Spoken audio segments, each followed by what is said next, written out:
Another tool to gauge exposure is a histogram. A histogram is a graph that gives you information about the brightness values of an image. Histograms can be found on many monitors and on the displays of many cameras. On the left side of the histogram, we have a readout of the shadow areas. The right side shows us the highlights, and the middle displays the midtones.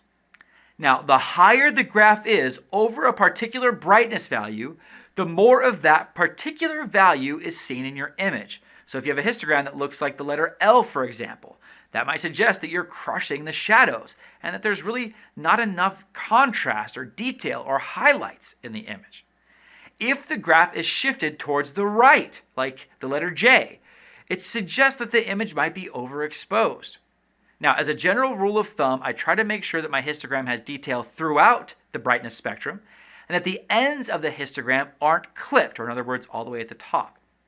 A friend of mine refers to this as a healthy histogram, and I love that.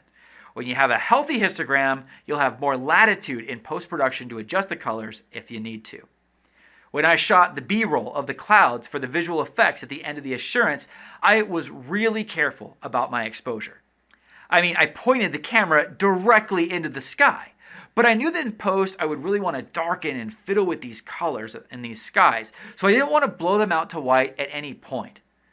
In this case, the histogram on my camera was a phenomenal help in determining a healthy exposure and allowed me the flexibility I needed when coloring this footage in post.